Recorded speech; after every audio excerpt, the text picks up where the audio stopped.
పావు కేజీ కాకరకాయలని ఇలాగా సన్నగా తరిగి పెట్టుకున్నాను. తొక్క ఏం తీసుకోలేదు, ఇలాగా కట్ చేసి పెట్టుకున్నాను రౌండ్గా. మనకు కావాల్సిన ముక్కలు కట్ చేసుకోవచ్చు. ఇలా సన్నగా రౌండ్గా కట్ చేసుకున్నాను. ప్యాన్ వేడెక్కిన తర్వాత 2 టేబుల్ స్పూన్స్ ధనియాలు వేసుకోవాలి. నేను డ్రైగానే వేయించుకుంటున్నాను. ధనియాలు కొంచెం కలర్ మారుతున్నప్పుడు 1 టీ స్పూన్ జీలకర్ర వేసుకోవాలి. పావు టీ స్పూన్ మెంతులు వేసుకోవాలి. ఈ జీలకర్రని మెంతులని 1 నిమిషం వేగనివ్వాలి. తర్వాత దీంట్లో 2 టేబుల్ స్పూన్స్ నువ్వులు వేసుకొని వేయించుకోవాలి.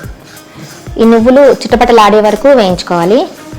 నువ్వులు వేగిన తర్వాత స్టవ్ ఆఫ్ చేసుకొని వేరే బౌల్లోకి తీసి పెట్టుకోవాలి.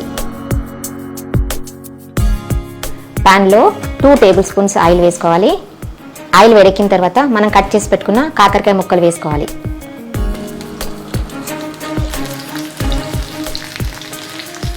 ఈ కాకరకాయ ముక్కలు బ్రౌన్ కలర్లోకి వచ్చే వరకు వేయించుకోవాలి.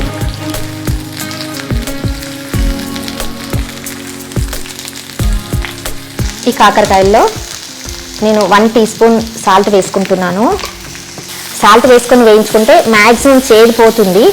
ఒకవేళ మీకు ఇంకా డౌట్ అనిపిస్తే కనుక ముందే కాకరకాయలని ఒక అరగంట ముందు సాల్ట్ వేసుకొని నానబెట్టి పెట్టుకోవాలి. ఒక అరగంట తర్వాత పిండేసుకోవాలి. నేనైతే అలా ఏం చెయ్యట్లేదండి. కొంచెం చిరు చేదున్నా పర్వాలేదు, ఆ టేస్టే వేరుంటుంది. ఈ కాకరకాయలు వేగేలోపు ఒక మిక్సీ జార్లో మనం వేయించుకున్న ధనియాలు నువ్వులు వేసుకుందాము. 7-8 వెల్లుల్లిపాయలు వేసుకోవాలి. వీటిని మెత్తగా పొడి చేసుకుందాము. ఇదిగోండి, ఇలాగా పొడి చేసి పెట్టుకోవాలి. అదే ప్యాన్లో కొంచెం ఆల్రెడీ ఆయిల్ ఉంది కదా, ఇంకొక టీ స్పూన్ వేస్తున్నాను. ఆయిల్ వేడెక్కిన తర్వాత 1/2 టీ స్పూన్ ఆవాలు వేసుకోవాలి. 2 కరివేపాకు రెమ్మలు వేస్తున్నాను. 1 ఉల్లిపాయని పొడవుగా కట్ చేసుకొని వేసుకోవాలి.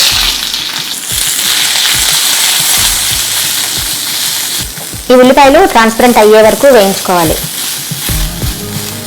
ఇప్పుడు దీంట్లో 1/2 టీ స్పూన్ పసుపు వేసుకోవాలి. తర్వాత దీంట్లో మనం వేయించుకున్న కాకరకాయ ముక్కలు వేసుకోవాలి. ఒకసారి కలుపుకొని కారం పొడి వేసుకోవాలి.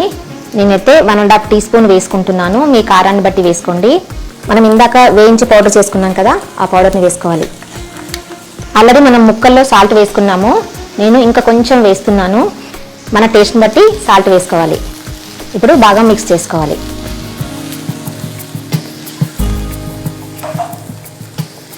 దీంట్లో కొంచెం ఆమ్చూర్ పౌడర్ కానీ లేదా నిమ్మరసం పిండుకున్నా కూడా చాలా టేస్టీగా ఉంటుంది. 2-3 నిమిషాలు సిమ్లో పెట్టుకొని వేగనివ్వాలి.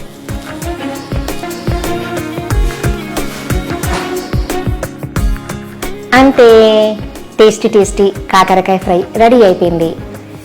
కాకరకాయ లవర్స్కి మాత్రం చాలా నచ్చుతుందండి. చాలా బాగుంటుంది. కొంచెం డిఫరెంట్గా అప్పటికప్పుడు పౌడర్స్ ప్రిపేర్ చేసుకున్నాం కదా, చాలా టేస్టీగా ఉంటుంది.